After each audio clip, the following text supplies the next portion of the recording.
The government in the mid-year budget review revised this year's projected economic growth rate target of 5.8% to 3.7%. According to the finance minister, the reason behind the revision includes the heightened global pressures such as the Russia-Ukraine war, which has caused the revenue measures to underperform. The recent announcement of the country recording an increase in the gross domestic product, thus the GDP growth rate, to 4.8% in the second quarter of 2022, beats the government's expectation. The expansion was largely due to the manufacturing and crop and cocoa sectors. The provisional real quarterly GDP growth rate, including oil and gas, shows an increase when compared to the 4.2% recorded in the same period last year. Without oil and gas, the growth rate for the period is estimated to be 6.2% when likened to the growth rate of 6.6% recorded in the second quarter of 2021. The government statistician Professor Samuel Kobina Inim gave more details into the expansion of the economy.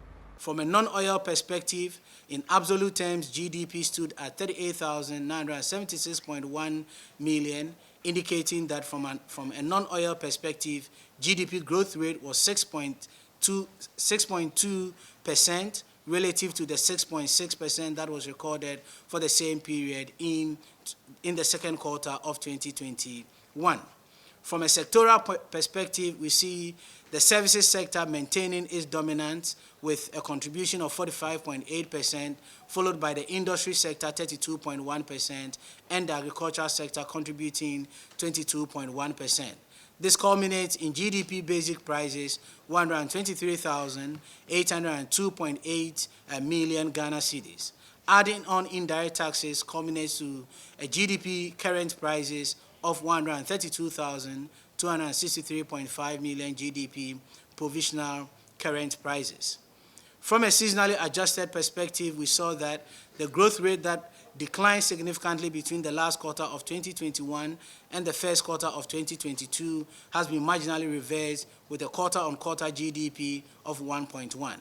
The main drivers of the 4.8 GDP growth rate that we recorded for the second quarter of 2022 were manufacturing, which expanded by 8.8%, followed by crops and cocoa, which grew by 4.5%.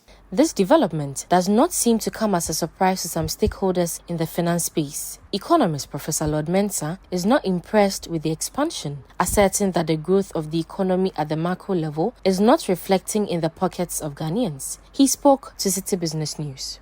The growth at the macro level does not mean that things are picking up at the ordinary level. The macro level, government may be spending, and government expenditure is part of the growth line. And so if you measure the GDP and you use the expenditure approach, you realize that government spending, which takes a chunk of the expenditure, it will still be improving compared to last year. Last year, we're still, coming out from profit. And so obviously, we should know that the dynamics of our growth, which is mainly, determined by the GDP. So obviously, when the GDP is growing, the signal that government is spending, but not at the business level and not at the ordinary level, it's not an indication that we are spending. Now, this growth, we've realized it before.